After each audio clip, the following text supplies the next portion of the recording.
has anybody heard this rumor? Anybody heard this at all regarding One Piece, that there's an ending floating around, that some people are taking credence that, yo, this could be the ending of One Piece, and people are like in an outrage about it? Anybody heard about it at all? Apparently the ending of One Piece may have sort of possibly potentially leaked. It is interesting to note of the whole idea, and it brings me straight away back to Luffy and Rayleigh, dog.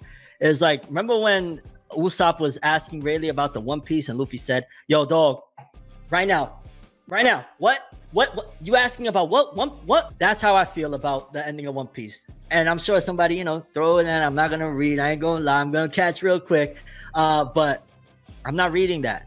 Like, why would I want to ruin this journey that I've been on for already 13 years minimum, at the very least, you know, talking about it here on YouTube? Why would I want to ruin that by knowing the ending? You know what I'm saying? Like, a spoiler for a chapter is one thing. Like, okay, hey, you know, I don't want to wait till Sunday. We got it Thursday.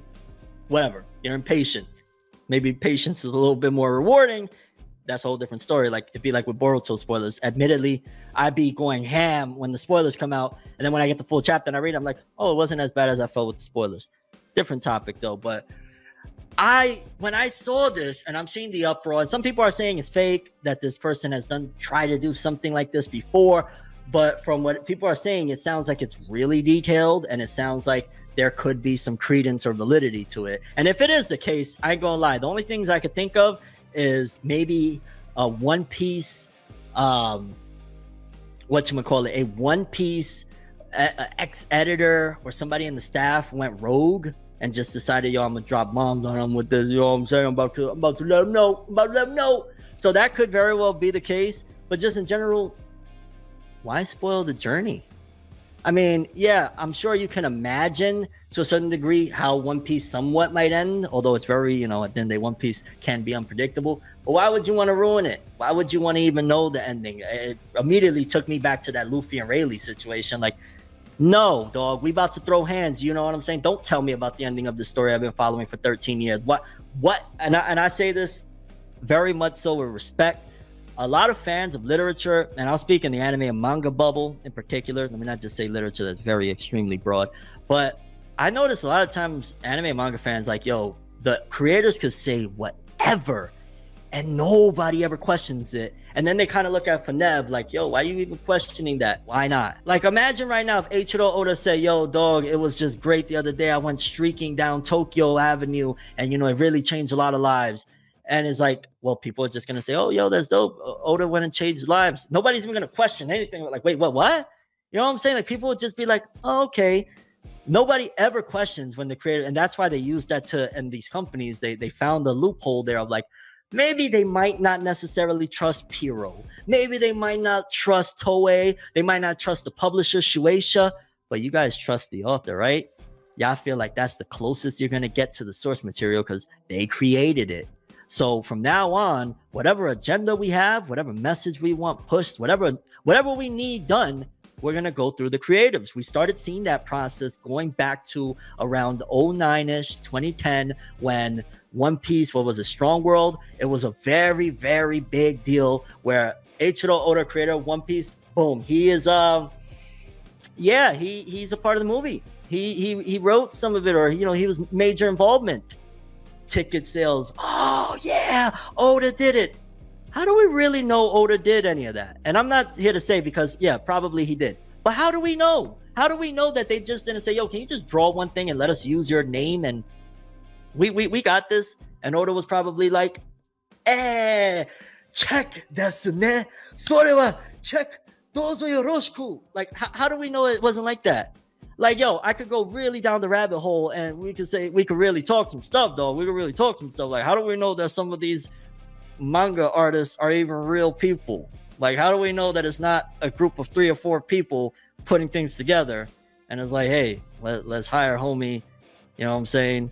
And then homie really ain't available no more, so we can't show homie's face no more.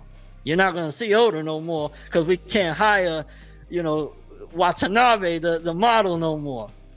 And by no means am I saying Oda, you know what I'm saying? I'm giving you guys an example that fans immediately trust anything that comes from creatives. Kishimoto could have said that he thought of the final fight between Naruto and Sasuke while he was playing tennis and farting uncontrollably, and people be like, oh, word, yeah. And it could have been that he really didn't even think of it. It was, I don't know, he was on a bus ride and somebody whispered it into his ear. But we just run with, the creator said it, we're not even going to question it. Question it. Why not? At the very least, it's entertaining to think about. Wow, that's fascinating. You never know. And you never know what you stumble into. I think having an open mind to question things is interesting. You know, this avenue of talking about comics, cartoons, anime and manga. Relax. It's not a cartoon. I get it. I get it. It's the whole stigma. Like, that right there exists solely because of the stigma. The reason why people have to immediately define and they have like this, don't you dare call anime cartoons, is because of the stigma of cartoons. Because in actuality, 100% anime and manga is cartoons and comic books. It's just that the stigmas of cartoons and comic books and, you know, the stereotypes of, oh, I love Spider-Man. Oh, like, so you immediately like, whoa, get that away from me. I read manga, not comics. And then you go to the anime and manga side and you will see the, oh, Nami. So we try to differentiate, but in actuality, our fandoms aren't far off, dog. Our fandoms aren't far off. Oh. ForneverWorld, rank these 3 characters' duo dynamics from best to worst. Jonathan Dio, Guts Griffith, and Luffy Blackbeard. Ooh, that's a loaded one. I'm gonna try to do it quick. Let's see. Rank them with their duo dynamics from best to worst. I ain't gonna lie. That's a tough one, dog. And I feel like also that's divisive of, yo, best to worst. At the end of the day, they all have their respective things. I think you could argue some of these relationships are more toxic than others. Like, if anything, Luffy and Blackbeard's relationship is the least toxic of them all. And then there's a question mark on Blackbeard of like, is there a possibility of a good person somewhere in there to begin with? You know, so there's that. Guts and Griffith, clearly the most toxic. I mean, you could throw the argument, Jonathan and Dio's is the most obsessive. Like, homie haunted this man's whole family bloodline for how many, you know, generations and universes and shit like that. So it's like maybe Jonathan Dio is like super obsessive, the most obsessive.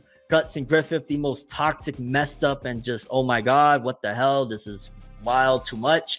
And Luffy Blackbeard, I don't feel like their relationship also is as personal as the other two. Like Guts and Griffith, they had, you know, a bond and it went south. Jonathan Dio, they were living like brothers, even though it was south from jump when Dio's like, you know, throwing the dog in the oven, damn near devil. But Luffy Blackbeard isn't as personable as the other two. I have a dream, alone in my room as I sit with the tea. Couldn't possibly think what I often see, and you don't even know how I often blink. Lights be flashing and looking at me, such an odd unique, yet I'm so unique and you're looking at me. If the wolves could talk, they would probably repeat, and I'd probably say, bitch, get the fuck off me.